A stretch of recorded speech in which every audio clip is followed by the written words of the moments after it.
ഒരുപാട് പേരെ അലട്ടുന്ന ഒരു പ്രശ്നമാണ് ഈ ഗ്യാസ്ട്രൈറ്റിസ് അല്ലെങ്കിൽ നെഞ്ചെരിച്ചിൽ, ഹാർട്ട് ബേൺ എന്നൊക്കെ പറയുന്ന സംഗതി. ഇതിന് നമുക്ക് ഭക്ഷണ കാര്യങ്ങളിൽ എന്തെല്ലാം ശ്രദ്ധിക്കാം? വീട്ടിലെന്തെങ്കിലും ഒറ്റമൂലി പ്രയോഗങ്ങൾ കൊണ്ട് ഇത് മാറ്റാൻ പറ്റുമോ? വീട്ടിൽ അർദ്ധരാത്രിയിലാണ് ഈ ഒരു പ്രശ്നം ഉണ്ടാകുന്നതെങ്കിൽ നമുക്ക് എന്ത് ചെയ്യാൻ പറ്റും?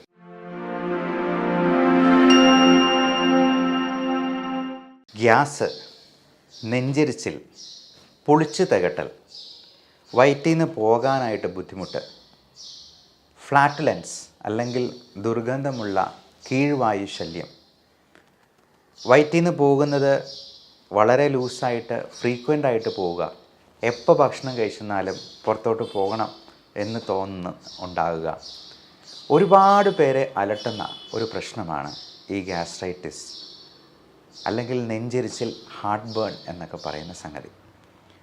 ഇതിന് നമുക്ക് ഭക്ഷണ കാര്യങ്ങളിൽ എന്തെല്ലാം ശ്രദ്ധിക്കാം? വീട്ടിലെന്തെങ്കിലും ഒറ്റമൂലി പ്രയോഗങ്ങൾ കൊണ്ട് ഇത് മാറ്റാൻ പറ്റുമോ? അപ്പോൾ പലപ്പോഴും നമുക്ക് പാൻഡോപ്രസോൾ, റബിപ്രസോൾ, റാനിറ്റിഡിൻ തുടങ്ങിയ മരുന്നുകൾ ഇതിന് കൊടുക്കാറുണ്ട്. ഡോംപെറിഡോൺ പോലുള്ള ഈ പുളിച്ച് തികട്ടൽ ഒഴിവാക്കാനായിട്ടുള്ള മരുന്നുകൾ മോഡേൺ മെഡിസിനിലുണ്ട്. ലാക്ടുലോസ് പോലുള്ള അല്ലെങ്കിൽ സുക്രാൽഫേറ്റ് പോലുള്ള സിറപ്പുകളായിട്ടുണ്ട് ഗ്യാസ് മാറ്റാനായിട്ട്. പലപ്പോഴും ഗ്യാസിന് ഈ ഒരു ഗുളിക കഴിക്കുമ്പോൾ അല്ലെങ്കിൽ അതിൻ്റെ ഇഞ്ചക്ഷനായിട്ട് കൊടുക്കുമ്പോൾ പെട്ടെന്ന് തന്നെ ഗ്യാസ് മാറുകയും ചെയ്യാറുണ്ട്. എന്നാൽ ഇതൊന്നും ഇല്ലാത്ത ഒരു സാഹചര്യത്തിൽ വീട്ടിൽ അർദ്ധരാത്രിയിലാണ് ഈ ഒരു പ്രശ്നം ഉണ്ടാകുന്നതെങ്കിൽ നമുക്ക് എന്ത് ചെയ്യാൻ പറ്റും? അല്ലെങ്കിൽ പെട്ടെന്ന് നെഞ്ചുവേദനയായിട്ട് വരുമ്പോൾ അത് ഗ്യാസ് വേദന കൊണ്ടാണോ, അല്ലെങ്കിൽ കാർഡിയാക് പ്രോബ്ലംസ് ആണോ, അല്ലെങ്കിൽ ശ്വാസകോശത്തിൻ്റെ പ്രശ്നമാണോ എന്നറിയാത്ത അവസ്ഥയിൽ നമുക്ക് ഗ്യാസിനുള്ള എന്തെങ്കിലും ഒരു ഹോം റെമഡി വീട്ടിൽ ചെയ്യാൻ പറ്റുമോ എന്നുള്ളതിനെക്കുറിച്ചൊക്കെയാണ് നമ്മളിന്ന് ഡിസ്കസ് ചെയ്യുന്നത്. നമസ്കാരം, ഞാൻ doctor Bipin Jose, Pulmo medical centre, Pala, Kanjirappally and Sulthan Bathery. ഞാൻ നേരത്തെ പറഞ്ഞതുപോലെ ഈ ഗ്യാസ്ട്രൈറ്റിസ് എന്ന് പറയുന്ന പ്രശ്നം ഏറിയ പങ്കും നമ്മുടെ ഭക്ഷണത്തിലുള്ള അപാകതകൾ നിമിത്തമാണ് വരുന്നത്. നമുക്ക് പറ്റാത്ത പല ഭക്ഷണങ്ങളും ഉള്ളിലോട്ട് ചെല്ലുമ്പോൾ അത് നമുക്ക് തന്നെ പലതിനോടും അലർജി ഉണ്ടാവാം. ഇപ്പോൾ ഗോതമ്പിനോട് അലർജി ഉള്ളവർ അത് സൈപ്പ് ഗ്ലൂട്ടൻ ഇൻടോളറൻസ് എന്ന് പറയും. പാലിനോട് അലർജി ഉള്ളവരുണ്ട്, അതിന് ലാക്ടോസ് ഇൻടോളറൻസ് എന്നൊക്കെ പറയും. ഇതെല്ലാം നമ്മുടെ വയറ്റിൽ തന്നെ പുളിച്ചത് കെട്ടി അതെല്ലാം പ്രശ്നങ്ങൾ ഉണ്ടാക്കാറുണ്ട്. അപ്പോൾ നമുക്ക് എന്താണ് പ്രശ്നങ്ങൾ ഉണ്ടാക്കുന്നത് എന്നുള്ളത് കൃത്യമായിട്ട് ഒന്ന് കണ്ടുപിടിക്കുന്നത് വളരെ നന്നായിരിക്കും. നമ്മൾ പലപ്പോഴും നമ്മുടെ ശരീരത്തിലുണ്ടാകുന്ന അലർജിയെക്കുറിച്ച് ബോധവാന്മാരാണ്. ചൊറിഞ്ഞ് കടിച്ചു വരുന്നത് നമുക്കറിയാം. എന്നാൽ ഈ ഭക്ഷണം ഉള്ളിലോട്ട് കടത്തി വിടുമ്പോൾ നമ്മുടെ ആമാശയത്തിലും നമ്മുടെ കുടലിനുള്ളിലുമൊക്കെ ഇതുപോലെ ചൊറിഞ്ഞ് തടിക്കുന്നതും ഇൻഫ്ലമേഷനും നീർക്കെട്ടും ഉണ്ടാകുന്നതും അതുപോലെ നീര് വെച്ച് വീർക്കുന്നതുമൊക്കെ നമുക്കൊരു എൻഡോസ്കോപ്പി ചെയ്യുന്നാൽ മാത്രമേ കാണാൻ പറ്റുള്ളൂ. പലപ്പോഴും അൾസറേറ്റീവ് കൊളൈറ്റിസ് പോലുള്ള അസുഖങ്ങളിലൊക്കെ അൾസേഴ്സ് ആയിട്ട് പോലും നമുക്ക് കാണാമെന്നുള്ളതാണ്. അപ്പോൾ ജീവിതത്തിൽ ഒരിക്കലെങ്കിലും ഇങ്ങനെയുള്ള പ്രശ്നങ്ങളുള്ളവർ ഒരു അലർജി സ്കിൻ പ്രിക്ക് ടെസ്റ്റ് ചെയ്യുന്നത് നന്നായിരിക്കും. അപ്പോൾ നമ്മൾ സാധാരണ കഴിക്കുന്ന ഭക്ഷണങ്ങൾ മാത്രമല്ല, മത്സ്യവിഭവങ്ങളും ഇറച്ചികളും മാത്രമല്ല, നമുക്ക് ചുറ്റുമുള്ള പലതരത്തിലുള്ള പൊടി, ഫംഗസിൻ്റെ തന്നെ 6 വെറൈറ്റി നമ്മളിത് ടെസ്റ്റ് ചെയ്യുന്നുണ്ട്. ഇതിൽ ശരിക്കും 71 അലർജൻസിൻ്റെ പാനലാണ് നോക്കുക. അപ്പോൾ അതിൻ്റെ ഓരോന്നിൻ്റെയും റിയാക്ഷൻ വെച്ചിട്ട് അതിൻ്റെ സിവിയറിറ്റി നമുക്ക് കൃത്യമായിട്ട് മെഷർ ചെയ്യാം. പലപ്പോഴും അപ്പത്തിലൊക്കെ നമ്മൾ ചേർക്കുന്ന ഈസ്റ്റിന് പോലും 8 mm 9 mm ഒക്കെ അതിൻ്റെ അലർജിക് റിയാക്ഷൻ വെച്ചിട്ട് നമ്മൾ തന്നെ അത്ഭുതപ്പെട്ടു പോയിട്ടുണ്ട്. അപ്പോൾ ആ ഭക്ഷണം അങ്ങ് ഒഴിവാക്കി നിർത്തുമ്പോൾ തന്നെ നിരന്തരമായിട്ടുള്ള ഈ ഗ്യാസ് ശല്യം അങ്ങ് മാറുകയായി. ഇനി തീർത്തും ഒഴിവാക്കി കളയാൻ പറ്റാത്ത, ഇപ്പോൾ തേങ്ങ, ഇപ്പം എന്ത് കഴിച്ചെന്നാലും പുറത്തുനിന്ന് എന്ത് കഴിച്ചെന്നാലും ചിലപ്പോൾ അതിനകത്ത് തേങ്ങയുടെ അംശം ഉണ്ടാകാം. അപ്പം അങ്ങനെയുള്ള സംഗതികൾക്ക്, ഇപ്പോൾ സവോള പോലുള്ള സാധനങ്ങൾക്ക് ഒക്കെ അലർജി ഉണ്ടെങ്കിൽ അതിന് ഇമ്മ്യൂണോ തെറാപ്പി എന്ന് പറയുന്നൊരു ട്രീറ്റ്മെൻറ്റ് കൊടുക്കും. 6 മാസത്തേക്ക് ഇതിൻ്റെ തുള്ളിമരുന്ന് ആൻറ്റിബോഡീസ് ഉൽപ്പാദിപ്പിക്കാൻ പാകത്തിന് നമ്മൾ നാവിനടിയിൽ ഇറ്റിക്കുന്ന രീതിയിൽ ആഴ്ചയിൽ 2 ദിവസം വീതം എടുക്കാനായിട്ട് പറയും. അതുകൊണ്ട് തന്നെ നമുക്കിതിൽ 92% എഫിക്കസിയോടുകൂടി ഈ അസുഖങ്ങൾ പൂർണ്ണമായിട്ട് മാറ്റാവുന്നതാണ്. ഇനി നമുക്ക് വീട്ടിൽ തന്നെ ചെയ്യാവുന്ന ഒറ്റമൂലിയെക്കുറിച്ച് പറയാം. അതിനോടൊപ്പം വീട്ടിൽ നമ്മൾ ഭക്ഷണം കഴിക്കുമ്പോൾ ശ്രദ്ധിക്കേണ്ട കാര്യങ്ങൾ പറയാം. മൈൻഡ്ഫുൾനെസ് എന്നൊരു ടേമുണ്ട്. അതായത് നമ്മൾ എന്ത് കാര്യം ചെയ്യുമ്പോഴും പൂർണ്ണമായും ആസ്വദിച്ചും സാവകാശവും സാവധാനവും അത് ചെയ്യുക എന്നുള്ളത്. നമ്മൾ ഭക്ഷണം കഴിക്കുമ്പോൾ 5 മിനിറ്റ് കൊണ്ട് എന്തെങ്കിലും വായിക്കകത്ത് കുത്തി നിറച്ച് ചവച്ചു പകുതി ഇറക്കി എന്നുള്ള രീതിയിൽ ഓടുന്നതിന് പകരം സമയമെടുത്ത് തന്നെ നന്നായി ചവച്ച് അരച്ചിറക്കാനായിട്ട് ശ്രദ്ധിക്കുക. നമ്മുടെ ഗട്ട് എന്ന് പറയുന്നത്, വയറ്, ആമാശയം എന്ന് പറയുന്നത് നമ്മുടെ ഒരു സെക്കൻഡ് ബ്രെയിനാണെന്ന് പറയാം, രണ്ടാം തലച്ചോറാണ്. അപ്പം അതിനു മുൻപ്, നമ്മുടെ ഈ രണ്ടാം തലച്ചോറിന് മുൻപ് ഒരു കാര്യമുണ്ട്, നമ്മുടെ വായ.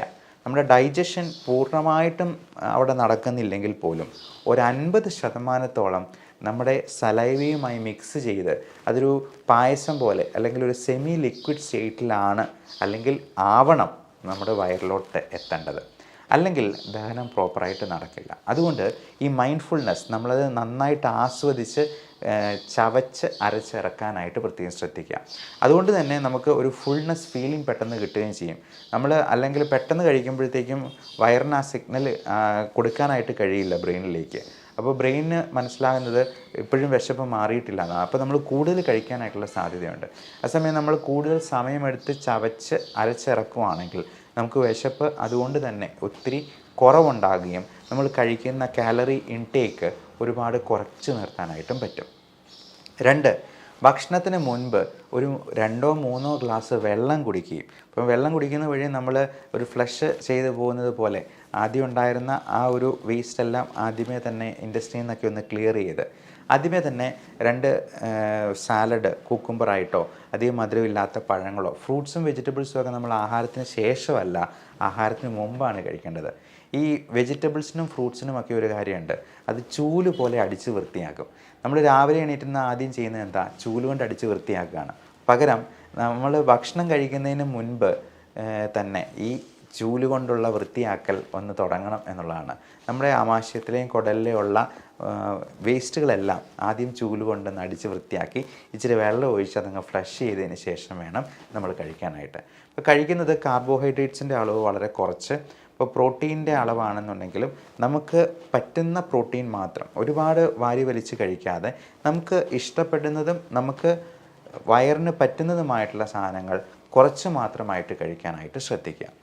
രണ്ടാമത്തെ കാര്യം, ഇതിൽ കൂടുതലായിട്ട് പ്രോബയോട്ടിക്സ് അടങ്ങിയിട്ടുള്ള, ഇപ്പം തൈര്, മോരിൻ വെള്ളം തുടങ്ങിയ സാധനങ്ങൾ കഴിക്കുന്നത് നമുക്ക് ഫുൾനെസ് ഫീലിംഗ് കിട്ടാനും നമ്മുടെ വയറിലെ നല്ല ബാക്ടീരിയയുടെ എമൗണ്ട് കൂട്ടാനായിട്ടും സഹായിക്കും.